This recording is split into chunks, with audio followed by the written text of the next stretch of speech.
करते हैं बुलेटिन की इस वक्त की बड़ी खबर से शुरुआत करेंगे। आपको बताते चले कि गुपकार अलायंस को लेकर ही बात करना बहुत जरूरी है, क्योंकि गुपकार अलायंस को लेकर कश्मीरी आवाम में क्या खासा रुझान दिखेगा ये देखने वाली बात होगी, क्योंकि राजनीतिक दलों तक महदूद रह गया है गुपकार गुट के ऐलान। लगातार शनिवार को हुई बैठक में भी लोगों के रुझान में काफी ज्यादा चर्चा जो है वो देखी गई है कि लोगों का रुझान गुपकार की तरफ किस तरह से डाइवर्ट किया जाए, बदला जाए, इस तरफ उनका रुझान जो है वो यहां पर झुकाया जाए। इस पर काफी तरीके से मंथन होता हुआ भी बैठक में दिखा था, क्योंकि गुपकार अलायंस की बैठकों का दौर लगातार जारी हो चुका है। और कल जिस तरह से डॉक्टर फारूक अब्दुल्ला, महबूबा मुफ्ती, उमर अब्दुल्ला खास तौर पर बातचीत करते हुए भी नजर आए हैं। अब देखना यह है कि गुपकार अलायंस को लेकर आवाम की रुचि किस तरह से गुपकार की तरफ बढ़ाई जाएगी, या फिर इन पर जो जितने भी पॉलिटिकल पार्टीज के नेता हैं इनकी तरफ जो रुझान है आम जनता का वो कैसे यहां पर डाइवर्ट किया जाएगा, ये देखने वाली बात होगी। क्योंकि जाहिर तौर पर जब गुपकार अलायंस यहां पर शुरू किया गया है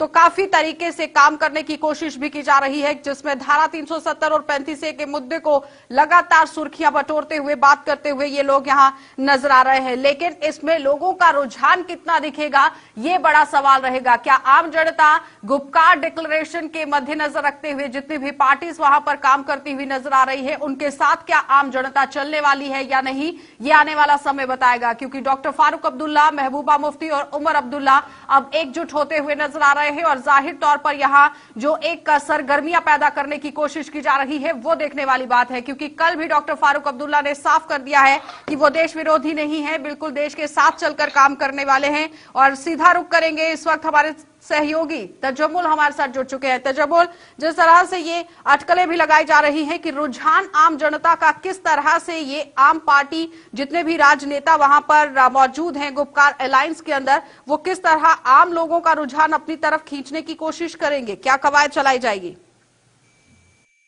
अच्छा, देखिए, जब भी कोई नया इंप्रेशन हो पॉलिटिकल डिस्कोर्स में, जब भी नई नई बातें आती है तो उसको आम लोगों तक पहुंचाने के लिए कोई ना कोई फार्मूला सोच रखा होता है।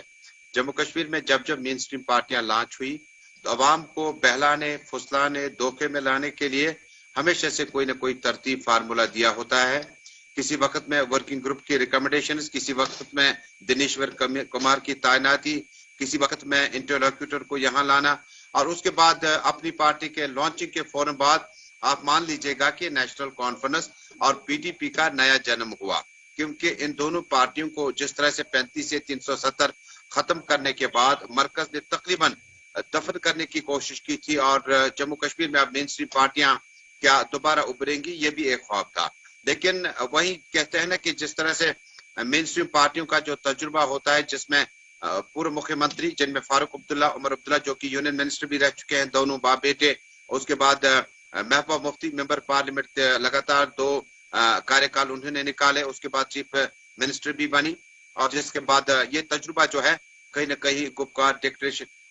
तो मेन स्ट्रीम पार्टीज हैं, स्पेशल तौर पर 2 ही पार्टीज हमेशा वहां पर अपना पैठ बनाती आई है, नेशनल कॉन्फ्रेंस और पीडीपी। अब उनके अंदर कहीं ना कहीं डर तो जरूर था कि आम जनता में कौन से मुद्दे लेकर उतरना है, कैसे आम जनता को अपनी तरफ खींचना है। क्योंकि जैसे ही डिक्लेरेशन की बात सामने आई है, उससे पहले जब डिटेंशन में इन लोगों को रखा गया है, तो अपनी पार्टी जिस तरह अपना जनाधार बढ़ाती हुई नजर आई, तो कहीं ना कहीं डर, खौफ इन लोगों के अंदर जरूर था। देखिए, एक मेन स्ट्रीम पार्टी की ये कोशिश रहती है कि मरकज क्या कुछ सोचती है यूटी या जेएंडके के बारे में और लोगों को बता दे। इन लीडरों ने लोगों को, जनता को बताया था कि 35 से 370 को कोई खत्म नहीं कर सकता जब तक न जम्मू कश्मीर की कॉन्स्टिट्यूट असेंबली होगी। लिहाजा ये सारा झूठ निकला, अबस निकला, गलत निकला, और उसके बाद मरकज ने अपने पार्लियामेंट के इख्तियारात का इस्तेमाल किया। हालांकि मामला सुप्रीम कोर्ट पे है, लेकिन उसके बाद जिस तरह से इसको दिन के उजाले में खत्म किया, अब मेन स्ट्रीम लीडर क्या लोगों को कहेगा? क्या वो ये कहेगा कि उनकी दलाइल खत्म थी? क्या ये कहें कि शेख अब्दुल्ला ने अपने कागजात या होमवर्क सही से नहीं किया था? क्या ये कहें कि एक्सेशन के वक्त ये चीजें कहीं गई थी? लेकिन इसको तोड़ने के लिए जो जीएसटी जैसा फार्मूला लाया गया था कॉन्स्टिट्यूट असेंबली से पास करके, जो कांग्रेस ने किए थे अमेंडमेंट्स, उसके बाद फाइनल डिस्कोर्स जो था वो बीजेपी ने अपने इलेक्शन मैनिफेस्टो में रखा था। अब फिर से धारा 370 और 35A को लेकर ही पीडीपी और नेशनल कॉन्फ्रेंस सामने आ रही है। बेशक उसमें नेशनल कॉन्फ्रेंस अपना पूरा स्टैंड नहीं रख पाई है, लेकिन कड़ा रुख इख्तियार करती हुई दिख रही है पीडीपी। देखिए, पीडीपी की सदर महबूबा मुफ्ती जब से डिटेंशन से बाहर आई, प्रेस कॉन्फ्रेंस हुई, जम्मू कश्मीर में कुछ इनकलाबी नोबियत के कुछ डिसीजन आने लगे। रविशंकर प्रसाद से लेकर कई एक सीनियर मिनिस्टर जो हैं वो तिरंगे को लेकर और बाकी चीजों को लेकर इन दोनों बात करते हैं।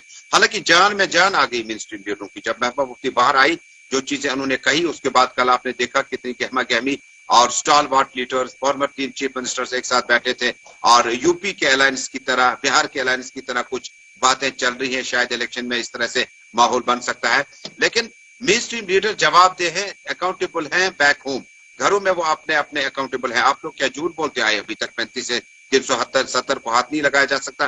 फिर ये क्या कुछ हुआ? आप लोग क्या कुछ करें? अब इनके डिटेंशन खत्म हुए। होना ऐसे चाहिए था कि जोरदार, अगर इनके साथ जनता है तो इनको प्रदर्शन करना चाहिए था। अब डिटेंशन तो खत्म है। देखिए, पहले दिन महबूबा मुफ्ती की प्रेस कॉन्फ्रेंस, बड़ी एग्रेसिव प्रेस कॉन्फ्रेंस टेलीकास्ट हुई। उसके बाद गुपकार डिक्लेरेशन पेपर्स की मीटिंग हुई तो अच्छे से माहौल में मीटिंग हुई। अब जब ये लोग धरना प्रदर्शन नहीं कर सकते तो प्रेस रिलीज के जरिए से कोशिश करेंगे कि लोगों को मदद करने की। ध्यान देखना बहुत जरूरी रहेगा तजम्मुल, क्योंकि जिस तरह से धारा 370 और 35A को लेकर बार बार पीडीपी सामने आती जा रही है, तो अब जनता को समझदार होने की जरूरत है कि जो मामला सुप्रीम कोर्ट के दायरे में है उसे सुप्रीम कोर्ट खत्म कर सकती है, रख सकती है। जो भी फैसला सुनाएगी वो सुप्रीम कोर्ट सुनाएगी। यानी कि इन लोगों के हाथों में कुछ नहीं है। जो बरगलाने का ये लोग काम करते आए हैं, अब इस पर कहीं ना कहीं आम जनता को सोच विचार जरूर करने की यहां जरूरत है।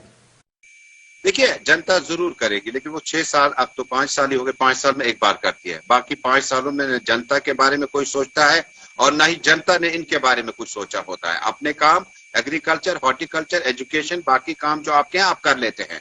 हुकूमत उसमें सपोर्ट कितना करती है वो देखा जाता है। जब भी इलेक्शन होंगे तब इस सवाल का सही जवाब होगा कि गुपकार अलायंस को वोट मिलेगा या अपनी पार्टी को वोट मिलेगा, बीजेपी को ऐसा वोट तो मिलेगा। नहीं है कि जो पीडीपी और नेशनल कॉन्फ्रेंस ये तो नहीं सोच रही है कि शायद जो कुर्सी है वो आपस में ही बटी रहे तो वो ज्यादा बेहतर रहेगा। उसी को लेकर मद्देनजर रखते हुए एक होकर काम करने की कोशिश की जा रही है, क्योंकि ये दोनों पार्टियां अक्सर नॉर्थ पोल और साउथ पोल ही रही हैं।